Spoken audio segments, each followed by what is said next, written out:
दोस्तों नमस्कार। 4 PM गुजरात पर 4 PM न्यूज नेटवर्क पर आप सभी का बहुत बहुत स्वागत है। मैं हूं आपका दोस्त मयूर जानी। दोस्तों हम सब जानते हैं कि अब तो चुनाव खत्म हो चुके हैं, सरकार भी जो है जैसे तैसे करके बन चुकी है। हालांकि उसका अभी जो फ्लोर टेस्ट है वो अभी भी बाकी है, लेकिन कुल मिला के मोदी साहब ने मतलब कि 240 आते ही ये जो है मन बना लिया कि कैसे भी करके सरकार तो बनाएंगे और फिर इटली भी जाके आएंगे। खैर ये सब तो हो रहा है, लेकिन साथ साथ में एक बड़ी गर्व की जो है बातें हैं, अंदर की बातें कहीं ना कहीं से भारतीय जनता पार्टी का जो एक डिबेकल हुआ है उसको लेकर जो है अलग अलग सोर्सेस से अलग अलग माध्यम से आ रही है। ऐसी एक खबर जो है वो द प्रिंट में छपी है। शंकर निमेश जो बहुत अच्छे पत्रकार है उन्होंने वो खबर लिखी है। उस खबर में बड़े एक गजब का खुलासा ये हुआ है। उन्होंने अपने सोर्सेज से बताया है उस खबर में कि भाई भारतीय जनता पार्टी का उत्तर प्रदेश में जो एक डिबेकल हुआ, मतलब कि वहां उनकी हालत जो खराब हो गई, उसके पीछे वहां के एमएलए, वहां के सांसद और साथ साथ वहां के जो डिस्ट्रिक्ट मजिस्ट्रेट थे, जो कि सरकारी मशीनरी का बहुत अहम पुर्जा होता है, जो कि इलेक्शन के दौरान रिटर्निंग ऑफिसर भी होता है, इन सब ने इनका साथ नहीं दिया। किसका? भारतीय जनता पार्टी का, मतलब कि मोदी और शाह का। और उसके चलते जो है ये इनका पराजय, बहुत ही अभूतपूर्व पराजय पिछले काफी अरसों के बाद हुआ।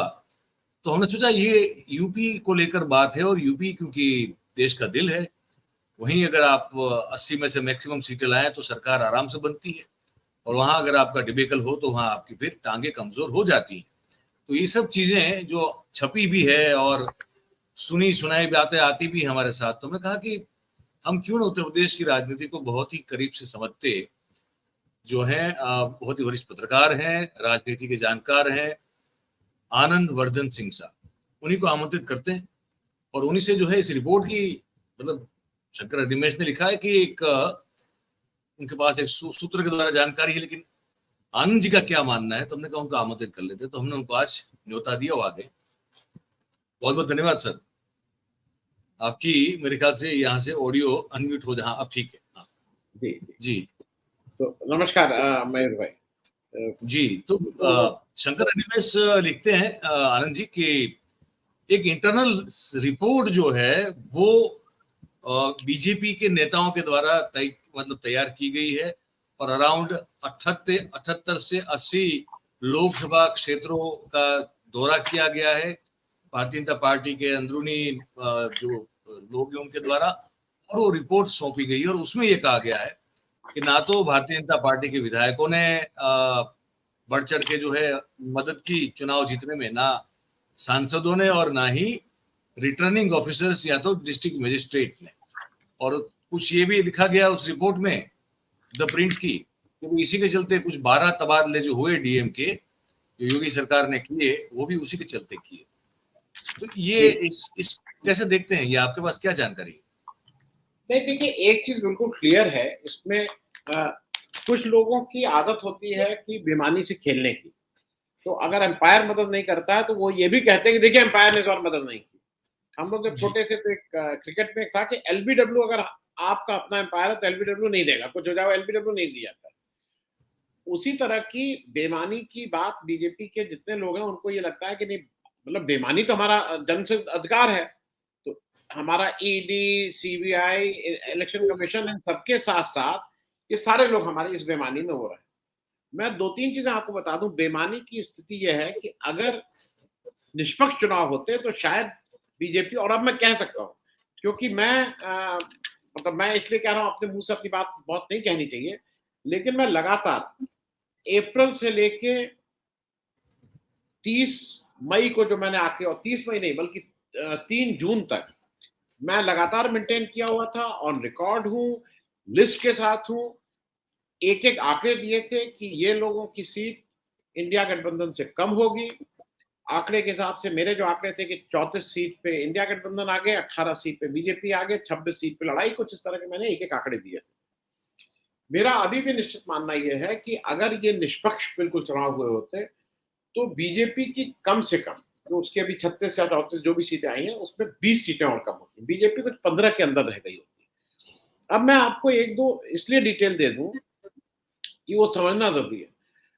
लोकसभा चुनाव में 50,000 की जीत हार को क्लोज माना जाता है, क्योंकि 50,000 का बेसिकली किसी भी लोकसभा चुनाव में या किसी भी चुनाव में माना ही जाता है कि अगर 25,000 वोट इधर उधर हो जाते तो वो 50,000 की जीत, अगर वो इधर आ गए होते तो 25,000 से ही वो मामला स्विंग हो गया। उस रिपोर्ट को मैंने भी देखा, आपने वो भेजा था लिंक, मैंने भी देखा। अब इसमें उन लोगों के अंदर ये भी है कि भाई बीएसपी से उतनी मदद नहीं मिल पाई, वो रिपोर्ट ये भी साफ साफ कह रही है। ये भी कह रही है। हाँ, वो ये भी कह रही है कि बीएसपी से मदद नहीं मिल पाई, बीएसपी ने इसे, तो अब बीएसपी से मदद नहीं मिल पाई, डीएम से मदद नहीं मिल पाई, लेकिन मैं जो एक आंकड़े हैं वो क्या बोल रहे हैं वो मैं बता दूं। जो इस समय जो स्थिति है उसमें 36 सीट जो बीजेपी जीती है, कुल सीटें 36 बीजेपी, 43 इंडिया गठबंधन, 1 चंद्रशेखर। 33 सीटों में मुकाबला 50,000 से कम मार्जिन का है, मतलब 50,000 से कम सीटों, 50,000 से कम वोट से जीत हार हुई है, ऐसी 33 सीटें। और इस 33 सीट में 20 सीटें बीजेपी जीती। मैं सिर्फ इसलिए कह रहा हूं कि अगर सीटें ज्यादा इंडिया गठबंधन की हैं तो कायदे से इंडिया गठबंधन को ज्यादा सीटें जीतनी चाहिए थी उस क्लोज उसमें अगर कंटेस्ट की। इंडिया गठबंधन केवल 33 सीट जीत पाया है। एक तो ऑब्जर्वेशन ये है। दूसरा ऑब्जर्वेशन, एक चीज और समझिए कि इन सीटों पे जहां पे बीजेपी 20 सीटों में जीती है, वहां पे 6 या 7, मुझे अभी तुरंत, क्योंकि वो आंकड़ा मैं निकाल के रखा था, मिल नहीं रहा है अभी, 6 या 7 सीटों पे कांग्रेस कहीं पे भी क्लोज कंटेस्ट में नहीं जीत पाई। जो 13 सीटें जीती वो सब समाजवादी पार्टी जीती। कांग्रेस क्लोज कंटेस्ट में हार गई है, और उसका एक बड़ा कारण अब मैं आपको बताता हूं। 2-3 जगह की ये आप अपने हिसाब से भी लोगों से बातचीत कर सकते हैं, अपने हिसाब से भी लोगों से पूछ सकते हैं। मैं 2 जगह के नाम लूंगा। अगर शिवपाल यादव बदायूं में खुद नहीं बैठे होते तो 100% वो उनके लड़के चुनाव नहीं जीत सकते थे। अगर बलिया में सनातन पांडे नहीं बैठे होते तो 100% वो चुनाव हार गए होते। कारण मैं ये बता दे रहा हूं कि जब, अगर आपको याद हो कि 2 तारीख को जयराम रमेश ने एक ट्वीट किया था, पहली की शाम को या 2 की सुबह, जिसमें उन्होंने बताया था कि अमित शाह साहब ने 150 डीएम से डायरेक्ट बात की, और ये जो रिपोर्ट आ रही है ये एक दूसरे को, और मतलब ये इस बात की परचायक है कि कॉम्प्लीमेंट कर रही है जी, मतलब वो बात सच साबित हो रही है कि वो हुई थी। हालांकि उनको फंसाने के लिए जयराम रमेश को इलेक्शन कमीशन से आया कि नहीं बताइए किससे किससे उन्होंने बात की। अरे भाई, जो इसने बात की उससे पूछो, उसका फोन नंबर चेक कराओ ना। आपके अहमदाबाद में भी तो कई बार बातें हुई थी और फोन नंबर चेक नहीं हो पाया था। और वो मैं इसलिए कह दे रहा हूं, दर्शकों को बता दूं कि जब कोई इनकाउंटर होता था तो ये जो अमित शाह ये पुराने खिलाड़ी हैं, उस एनकाउंटर वाले दिन जो इनकाउंटर पुलिस दल कर रहा होता था उनसे इनकी कम से कम 5 बार बात होती थी। बाद में कहते थे नहीं, मैं बाकी चीजें पूछ रहा था कि ट्रैफिक कैसा चल रहा है, कोई जाम तो नहीं लगा है, वो इस तरह की बातें करते थे। लेकिन उनसे उस दिन वो बहुत बात करते थे जहां इनकाउंटर है। तो मैं जिस मुख्य बात पे आ रहा हूं, उत्तर प्रदेश में मुख्य रूप से इन्होंने बात की। उसके बाद क्या हुआ कि अखिलेश यादव ने एक पॉलिटिकल मूव की। जब इन्होंने डीएम से बात कर ली तो अखिलेश यादव जी ने 2 और 3 तारीख को 75 जिले के अपने सारे जिला अध्यक्षों को फोन करके कहा कि मुझे जो मतगणना स्थल है उसके बाहर कम से कम 10,000 समाजवादी पार्टी के वर्कर्स चाहिए। क्योंकि अगर वो नहीं होते, अगर वो वर्कर हैं तो वो वर्कर वो दबाव बिल्कुल बनाएंगे कि अगर बेईमानी करोगे तो अमित शाह तो आएंगे, तो बचाने तब आएंगे। अमित शाह का अभी, हालांकि अभी तक का रिकॉर्ड ऐसा नहीं कि किसी को बचाए हो, लेकिन वो दिल्ली बैठे हैं, यहां पे वो बैठे हैं, और लोगों ने ऐसा कहना है, उसमें मैं किसी का नाम नहीं लूंगा क्योंकि फिर वो बात वो हो जाएगी। लोगों का ये कहना था कि जब जब इस तरह की बातें आई, जहां बहुत क्लोज था और जहां बेईमानी की कोशिश खूब की जा रही थी, तो कुछ जगह इन उम्मीदवारों ने कहा कि या तो आज आप जाएंगे या मैं जाऊंगा। अगर आपको बेईमानी करनी है तो गोली मारिए मुझे, मेरी हत्या करिए, बेईमानी करके रिजल्ट आउट कर दीजिए, और नहीं तो आप निष्पक्षतापूर्ण जो रिजल्ट आया है उस रिजल्ट को आप आने दीजिए। और ये स्टैंड सब लोग नहीं ले पाए। ये बात आसान चीज नहीं होती है। नहीं होती। इसी कारण से कांग्रेस के 5-6 जो कांग्रेस के, आप गोरखपुर मंडल के सारे वो ले लीजिए, बांसगांव, सदल प्रसाद बहुत क्लोज मार्जिन से 3-4 हजार से, अखिलेश प्रताप सिंह देवरिया बहुत क्लोज मार्जिन। मैं सिर्फ ये बोल रहा हूं कि ये जो क्लोज कंटेस्ट वाली सीटें थी, क्योंकि कांग्रेस संगठन के रूप में ग्राउंड पे बहुत ज्यादा मतलब मजबूत नहीं है, उसका खामियाजा उसको इस बेईमानी का वो जवाब वहां देने की स्थिति में नहीं था जिस तरह से समाजवादी पार्टी की। हालांकि to be fair to Akhilesh Yadav ने अपने उन जलाधीशों से भी कहा था, जब मैं जिस जिले से आता हूं महाराजगंज से, वहां पे भी जैसे उन्होंने सब जगह ये कहा था कि आप इररिस्पेक्टिव कांग्रेस का प्रत्याशी है या सपा का प्रत्याशी है, अगर इंडिया गठबंधन का प्रत्याशी है तो आप वहां जाइए। मेरा सिर्फ कहना यह है कि वो शायद उतने दमखम से, जितने दमखम से भाई एक आदमी जो 5 साल उन्हीं के साथ रहा है वो रहा है, उसका दमखम, और एक आदमी जो चुनाव से पहले साथ आए हैं और वो कर रहे हैं, वो दोनों में फर्क होता है। तो जी। एक चीज जान लीजिए, जो अभी भी सीट आई है वो अधिकारियों की कृपा से ही आई है। अब ये कहना कि, अब मैं एक जगह का और उदाहरण दे दूं, मेरे पास, मैं तुरंत भूल रहा हूं, 2019 का जब रामपुर का इलेक्शन हुआ था, तो वहां पे कुल वोट कुछ 10 लाख वोट पड़े थे। अब वो 10 लाख भी हो सकते हैं, 10.25 भी हो सकते हैं, 5 लाख। उसके बाद आजम खान की उन्होंने सदस्यता चली गई थी। वहां एक बाई इलेक्शन होता है और वहां बाई इलेक्शन में 3.5 लाख वोट कम पड़ते हैं, 3.5 लाख वोट कम पड़ते हैं, और वहां पे मुस्लिम वोटर 50% से ज्यादा है रामपुर में, मतलब वो 52 या 56% वोटर है। तो वहां पे उन्होंने पिछली बार बाई इलेक्शन में लोगों को अपने घर से बाहर निकलने नहीं दिया था। एक एक घर के बाहर पुलिस की चौकसी हो गई थी, लोगों को मतलब मुस्लिम बाहुल क्षेत्र में नहीं निकल के वोट देने दिया था। अब इस बार क्योंकि दबाव भी था, इलेक्शन कमीशन भाई जब पूरे उस जगह करा रहा होता है तो उतने आप क्लोजली मॉनिटर नहीं कर सकते हैं, उस कारण इस बार रामपुर में पूरे वोट पड़े और रामपुर में का रिजल्ट आपके सामने है। तो मैं इस बात को जो जो प्रिंट मैं बिल्कुल उसको मान रहा हूँ, उनकी इंटरनल रिपोर्ट बिल्कुल ठीक है। और इसका एक उदाहरण और दे दूं, अयोध्या में वो जो बाबा जी हैं उत्तर प्रदेश से, शाही जी हैं, हमारे देवरिया के ही हैं, शाही जी गए वहां पे वो पता करने की, भाई जब हार गई सीट अयोध्या का, तो शाही जी और एक और मंत्री जी गए थे, वो मैं नाम तुरंत भूल रहा हूं, उसमें वो बाबा जी आ गए और बाबा जी ने डीएम को बहुत बुरा भला कहा। तो जब उन्होंने इतनी गाली गलौज की तो डीएम ने वो जो उनका वो था शैडो होता है जो उनको एक मिला हुआ था गार्ड, वो जब निकले बाहर तो वो शैडो जी गायब थे। तो वो इसमें गुस्सा हो गए, तो उन्होंने कहा नहीं आपको शैडो की जरूरत ही नहीं। तो बाद में उसको मतलब उसको रायता जो फैलाए थे उसको पूछने के लिए कहा गया, भाई ये बाबा जी एक डीएम वाले उसमें आके ये क्यों, ये सब बातचीत क्यों हो रही तुम्हारी? तो फिर बताया शाही जी बताया जो कैबिनेट मिनिस्टर कि असल में 2 मीटिंग थी, एक मीटिंग थी जहां पे हम लोग इसलिए गए थे कि क्यों हारे, और एक सरकारी मीटिंग थी। तो वो सरकारी मीटिंग मतलब ये सब वो बेवकूफ बनाने की बात है, लेकिन ये बातें। बिल्कुल, हाँ ये बिल्कुल तय है कि जहां जहां ये हुआ है उस पर सख्त वो किया। बहुत से लोगों के ट्रांसफर भी हुए हैं। और एक और व्यक्ति दुर्गा शंकर मिश्रा जी, जो पिछले 3-4 वर्षों से चीफ सेक्रेटरी बने हुए थे, शायद अब ये समझ में आ गया है कि दुर्गा शंकर मिश्रा जी वहां कुछ ऐसा कर नहीं पाए, इसलिए एक नए चीफ सेक्रेटरी साहब आज से आ गए हैं। दुर्गा शंकर मिश्रा जी को ये ये कभी नहीं हुआ है, उनको जितने एक्सटेंशन दिए गए पिछले 2-3 साल में, क्योंकि वो पीएमओ के व्यक्ति थे, वो साफ इंगित करता है कि अधिकारियों ने जितनी कोशिश हो सकती थी उतनी कोशिश की, लेकिन जनता का दबाव इतना ज्यादा रहता है कि वहां कुछ करने की मतलब इससे ज्यादा नहीं हो सकते। जी, फ्री एंड फेयर हो गया होता तो 10-20 सीटें और कम हो गई। मैं बिल्कुल आपसे इसलिए सहमत हूँ क्योंकि आपने अगर देखा हो तो मैंने कुछ 8-10 दिन पहले भी एक जो है डॉक्टर प्यारेलाल गर्ग साहब से बात करके एक खबर जो है सब तक पहुंचाई थी, जिसमें सर फिगर ये निकलता था कि 7 चरण के चुनाव में कुल मिला के 4 से लेके 11 दिन के अंतराल में चुनाव खत्म होने के बाद 5,13,22,173 या 273 वोट पड़े पड़े बढ़े हैं, ईवीएम में पड़े पड़े बढ़े।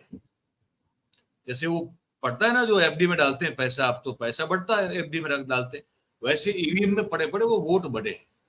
एक और डेटा हम लोग वर्कआउट कर रहे हैं, वो शायद 1-2 दिन में निकालूंगा मैं, कि हिंदुस्तान में सिर्फ 3 सीटों को छोड़ दे, पूरी जो चुनाव हुए सब सीटों पे, उनमें से सिर्फ 3 सीटें छोड़ के सभी सीटों पे आनंद जी ज्यादातर जो है वोट या तो बढ़े हैं, मतलब कि समझने वाली बात है कि जितने वोट डाले गए उससे या तो ज्यादा निकले हैं या कम निकले हैं।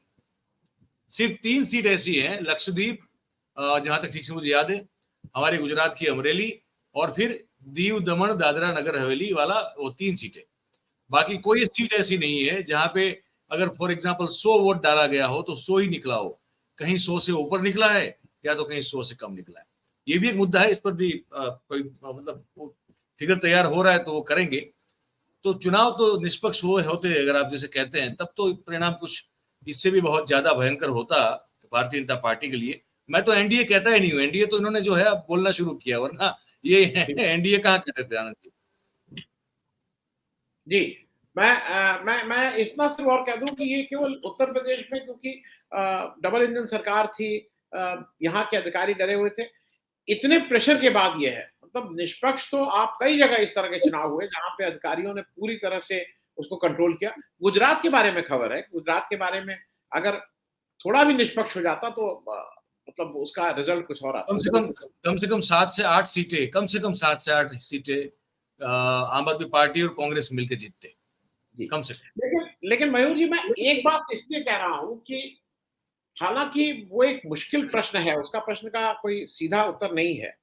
बहुत से लोग ये प्रश्न करते हैं कि अगर बीजेपी बेईमानी करती है तो फिर कांग्रेस शासित प्रदेश या इंडिया गठबंधन के शासित प्रदेश में ये पार्टीज क्यों नहीं बेईमानी करवाती, क्यों नहीं कर्नाटक में बेईमानी करवाई जाती है, क्यों नहीं तेलंगाना में बेईमानी करवाई जाती है, क्यों नहीं हिमाचल प्रदेश में।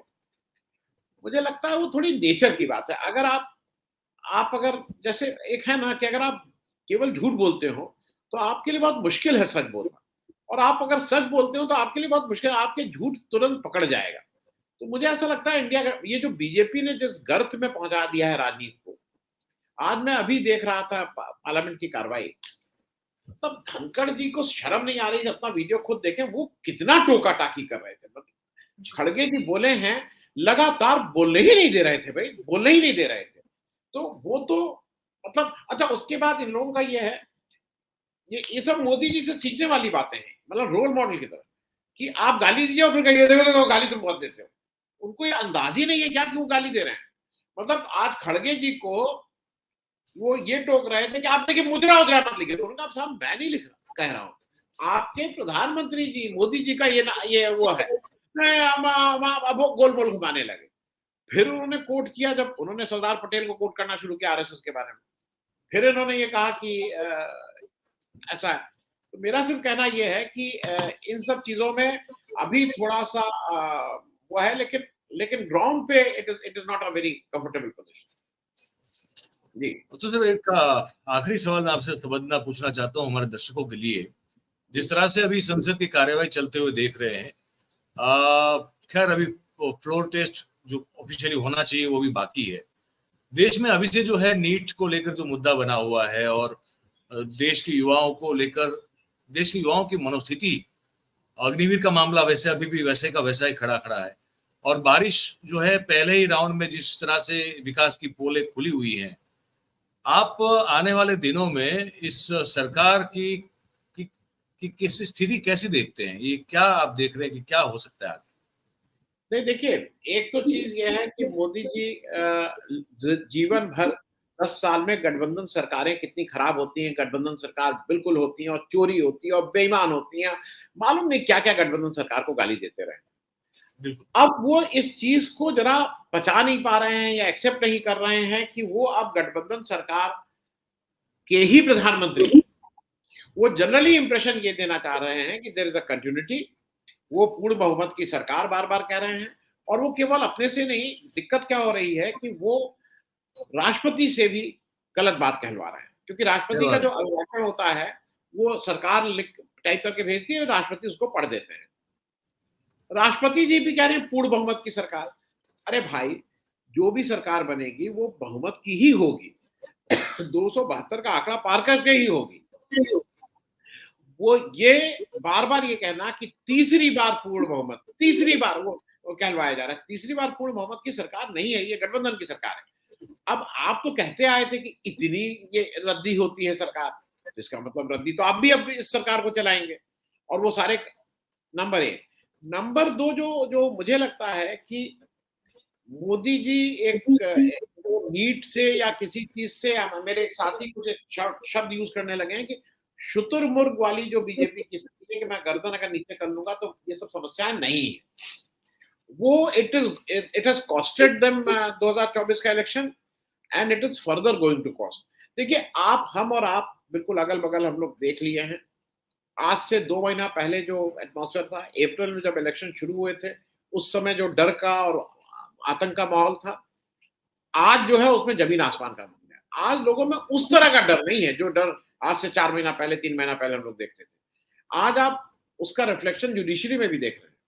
अरविंद केजरीवाल को जब वो महिला जज एक ऑर्डर लिखवाती हैं, तो वो ठोक के ऑर्डर पे लिखा गया, स्पष्ट स्पीकिंग ऑर्डर है, जहां पे वो रेफरेंस लेती है चीफ जस्टिस ऑफ इंडिया की, उन्होंने ऐसे ऐसे कहा था कि भाई लोअर कोर्ट। आज जब हाई कोर्ट से हेमंत सोरेन को छोड़ा जाता है तो वो साफ साफ स्पीकिंग ऑर्डर है, वो केवल ये नहीं कर रहे हैं, वो फिर लिखवा रहे हैं कारण ऐसे ऐसे। तो मेरा कहना यह है कि ये बहुत ही फ्लिमजी ग्राउंड पे है।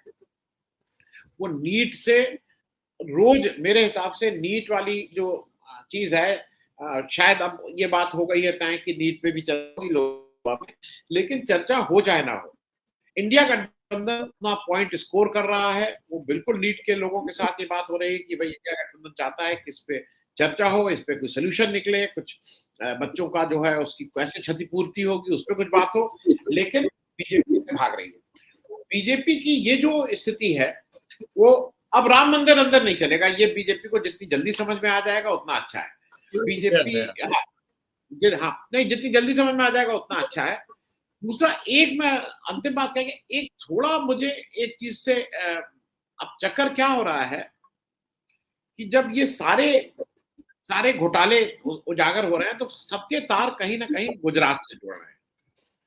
वो कोई भी घोटाला हो, उसमें मयूर भाई जो मुझे जो ज्यादा मतलब जो ज्यादा खतरा कह लीजिए, या जो जिसका मुझे एक वो है, गुजरात में बीजेपी और गुजराती में फर्क है जी। एक कुछ लोग एक सत्ता को एक ढंग से करके उस पर कब्जा कर लिए हैं और वो वहां से रन कर, उनका हेडक्वार्टर बाय द वे आज की तारीख में गुजरात का में है।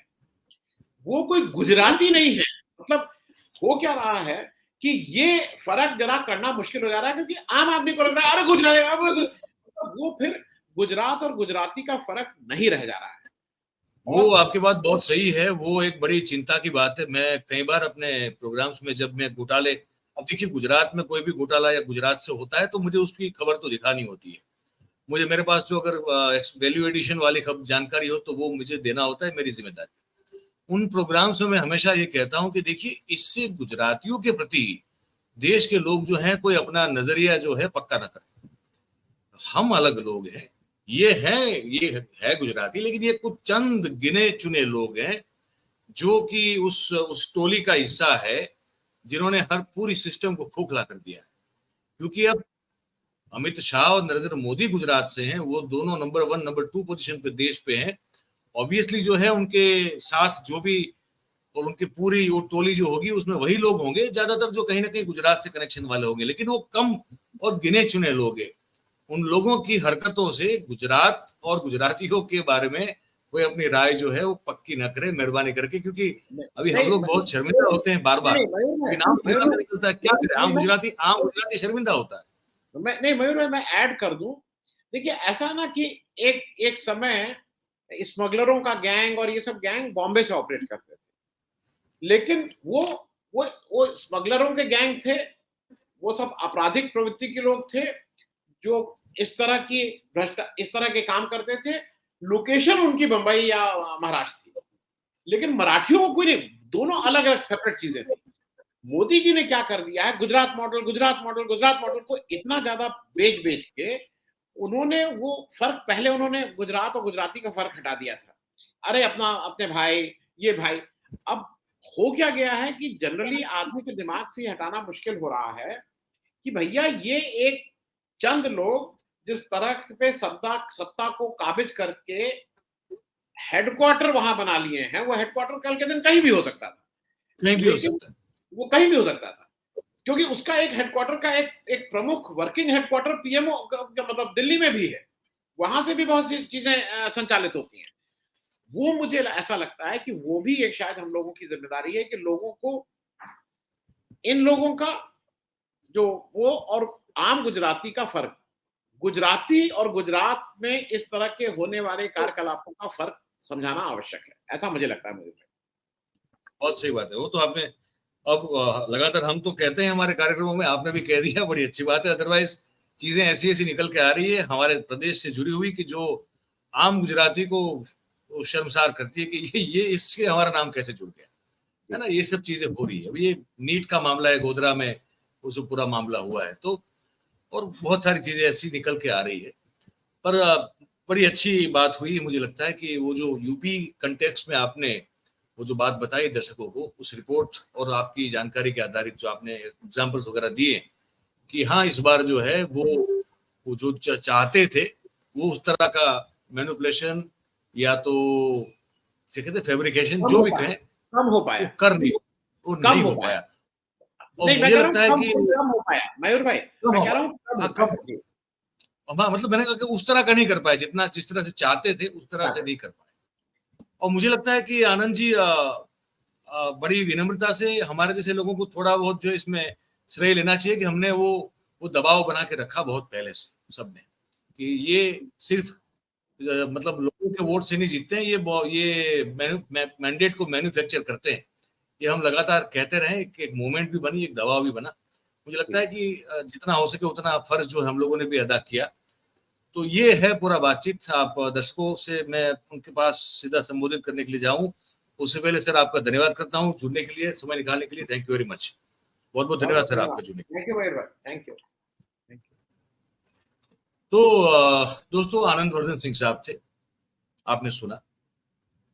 और यही हम चुनाव से पहले भी कहते थे, चुनाव के बाद फिर से कहीं ना कहीं सिद्ध हो रहा है, साबित हो रहा है कि जनसभा जिसमें भाड़े की भीड़ हो और वो पालतू पत्रकार और पालतू चैनल जहां पे आपकी वाहवाही होती हो, और उसके जरिए अगर आप ये कोशिश करें एक तरह का नैरेटिव बनाने की या तो एक परसेप्शन बनाने की कि आप ही जो है वो इस देश की जनता के हृदय सम्राट हैं, ऐसा नहीं है और ऐसा कभी था भी नहीं।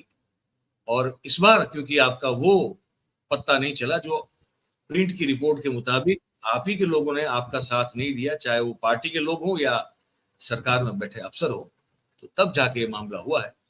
तो मुझे लगता है कि इस चीज को और जो है चैलेंज करना चाहिए। सुनने में आया है, मुझे बताया गया है कि इसको बहुत लीगली जो है चैलेंज किया जा रहा है, इस चुनाव के परिणाम को। और कुछ विशेष जो बैठक हैं, जो सीट्स है वहां पे, तो वो होगा और उस पर अगर ठीक से कार्रवाई होगी, जांच होगी, तो वहां आपको बिल्कुल जो है वो दूध का दूध पानी की पानी शायद 1-1.5 साल के अंदर हो जाएगा। ये बातचीत आपने सुनी, आपको कैसी लगी, आपकी प्रतिक्रिया क्या है, आपकी राय क्या बनती है, लिख के आप हमको जरूर से जो है कमेंट बॉक्स में बताइएगा। और बात अगर आपको हमारी पसंद आई हो, सही और सच्ची लगी हो, तो फिर इस वीडियो को लाइक करें, इस वीडियो की लिंक को आप हो सके उतना शेयर करें, और हमारा जो चैनल है 4PM गुजरात, उसे आप सब्सक्राइब करें और अपने आसपास के लोगों से करें। बहुत बहुत धन्यवाद आप सभी का इस कार्यक्रम में हमारे साथ जुड़ने के लिए। Thank you very much. नमस्कार।